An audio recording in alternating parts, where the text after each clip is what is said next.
सुरभि जी, राधे श्याम महाराज जी। महाराज जी, एक बार दीक्षा लेने पर अगर गुरु के प्रति दोष बुद्धि आ जाए तो भक्ति क्षीण हो जाती है। एक दुविधा मन में हमेशा नहीं, अगर हमें ऐसा लगता है कि गुरु के सानिध्य में जाने से हमें दोष दर्शन होगा तो गुरु मंत्र लेकर गुरु से दूरी बना ले और उनका भजन करते रहे। गुरु की निंदा न करे, उनका कभी अपमान न करे, उनके अवहेलना न करे, उनसे दूरी हो जाए, अपना भजन करता रहे, उनकी निंदा ना करे और किसी दूसरे को गुरु बनावे नहीं। अगर गुरु की निंदा करके किसी दूसरे गुरु को बना लेगा तो वहां सरसब्ज नहीं होगा, क्योंकि मूल में तो आपने गुरु के प्रति अपराध कर दिया, नामदाता। तो अब चाहे वो फुसलाने वाली बात अलग है, लेकिन कोई कल्याण नहीं कर सकता। एक बात हम उड़िया बाबा जी एक उदाहरण देते हैं कि कैसे अपने गुरु को मानना चाहिए। एक सीधा सरल भक्त एक ब्राह्मण को उड़ीसा के गुरु बनाया और शराब पीते थे, तो शराब के नशे में उन्होंने देवी का अशुद्ध मंत्र दे दिया और वो बेचारा सीधा साधा सरल भक्त वही मंत्र जपने लगा, अनुष्ठान करने लगा।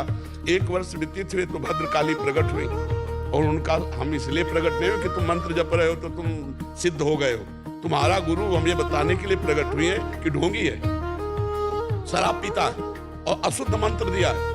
तो उनका पहले माता जी आप दर्शन दो या चली जाओ, हमारे गुरु के प्रति ऐसे आप शब्द मत बोलो। उड़िया बाबा ने गुरु भक्ति के लिए कहा कि देवी जी से कह दिया कि आप दर्शन दो या चली जाओ, हमें इससे मतलब नहीं, आप हमारे गुरु की निंदा नहीं कर सकती। मंत्र अशुद्ध है तो बोले तुम 1 साल में कैसे आ गई? अगर मंत्र अशुद्ध होता तो आप कैसे आ जाती? हमारे गुरु के प्रताप से ही तो हमारे सामने। बहुत प्रसन्न हुई, बोले बेटा तुम्हारी गुरु भक्ति से मैं बहुत प्रसन्न हूँ, अब इसी अशुद्ध मंत्र से मैं सिद्ध हुआ करूंगी। अगर गुरुदेव कहते खड़े रहे तो हम वहां खड़े रहना चाहिए। गुरु कहे देखो भाई इस समय रात्रि के 8 बज रहे हैं, हमारा दिमाग ये नहीं जाना चाहिए कि दिन के 8 बज रहे हैं। नहीं, अगर शरणागत हुए हो गुरु के तो दिल को अगर रात कहो, रात में हमारे गुरु जी दोष कैसे? क्या अपनी मम्मी पे दोष होता है?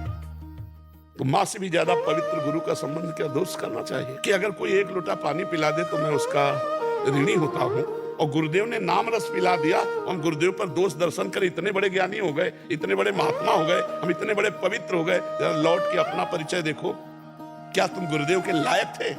जब उन्होंने स्वीकार किया तो तुम गुरुदेव को ही दोष दर्शन के द्वारा तिरस्कार कर रहे हो, तुम्हारी दुर्गति पक्की है।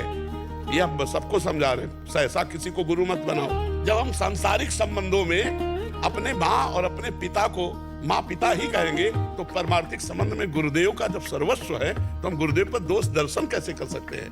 बस यही इतना सब। एक हम और आपको बता दे, संदीपनी जी जब अपने गुरु जी के यहाँ सेवा में रहते थे तो बहुत से शिष्य थे, तो संदीपनी जी को गुरु जी बहुत प्यार करते थे, उनके गुरु जी।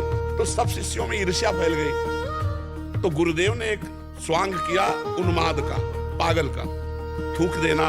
संतों के बड़े विचित्र खेल होते हैं अपने से दूर करने के लिए, डंडा उठाना, गाली गलौज करना। अब सब भागने लगे शिष्य, संदीपनी जी उनकी सेवा में रहे। जब कुछ दिन बाद उन्माद का स्वांग उतरा तो उनका बेटा सब शिष्य कहाँ गए? बोले गुरुदेव आपके इस क्रियाओं से वो सब भाग गए। बोले तुम क्यों नहीं भागे? बोले गुरुजी आपको स्नान कौन कराता, भिक्षा मांग के कौन पवाता? तो बोले क्या मैंने तुम्हारे साथ उद्दंडता नहीं की? बोले गुरुजी हमारे साथ उद्दंडता का प्रश्न इसलिए नहीं बनता कि हमारी वस्तु नहीं है, ये शरीर आपकी वस्तु है। अगर आप करते हैं, ऐसे पीटते हैं या थूकते तो गुरुजी मेरा नहीं है, ये आपका है। तो बोले बेटा तुम्हारी गुरु भक्ति से मैं प्रसन्न हुआ, मैं अपने गुरुजी के दिए हुए भजन से परम धाम जाऊंगा और परम धाम स्वयं शिष्य बनेगा तुम्हारा आके। भगवान परम धाम है ना? हाँ, भगवान आकर संदीपनी जी के शिष्य